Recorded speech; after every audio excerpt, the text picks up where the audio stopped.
ભાવનગર જિલ્લાના ઘોઘા તાલુકાના જે ખરગડી ગામની સીમમાં યોજાયેલા એક દારૂની મહેફિલમાં માતમ ફેરવાઈ ગયો છે. ઝેરી અને નકલી દારૂ પીવાના કારણે અત્યાર સુધીના 60 લોકોના કરુણ મોત નીપજ્યા છે, જ્યારે 18 જેટલા લોકો હજુ પણ હોસ્પિટલ સારવારમાં હેઠળ છે.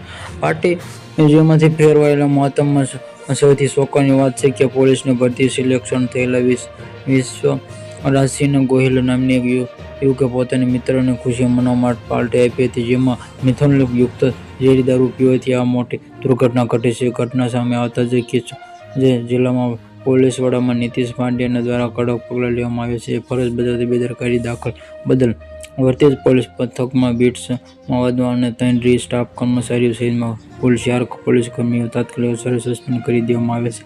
ઉપરાંત પોલીસે 21 જેટલા બુટલેગરો સામે નામજોગ ફરિયાદ નોંધી છે, ત્યારે આરોપીઓને અટકાયત કરી દીધી છે. ગૌતમ ખેર 4 શખ્સોએ નકલી દારૂ બનાવ્યો. પોલીસ તપાસ અત્યંત ચોંકાવનારો ખુલાસો થયો છે. મુખ્ય આરોપીઓ ગૌતમ સોલંકીએ કર્યો મધ્યપ્રદેશમાં ઉજ્જૈનથી આવેલા રાહિલ નરસિંહ યાદવ ઉર્ફે ડોક્ટર અને ઝુબેર નામના શખ્સોએ ભેગા મળીને આ બોગસ દારૂ બનાવ્યો હતો, જેમાંથી માટેનું રો મટીરિયલ મિથિલિન ખાલી બોટલ ઢાંકણા અમદાવાદ શહેરી વિસ્તારમાં ટ્રાન્સફર મારફતે મંગાવવામાં આવ્યા હતા, જે નકલી દારૂ બનાવવાનું પણ મોત નકલી દારૂ બનાવવામાં નરસિંહે પોતાની 17 ઓગસ્ટના રોજ દારૂનું સેવન કર્યું હતું, જેના કારણે 18 ઓગસ્ટે તેનું મોત નીપજ્યું હતું.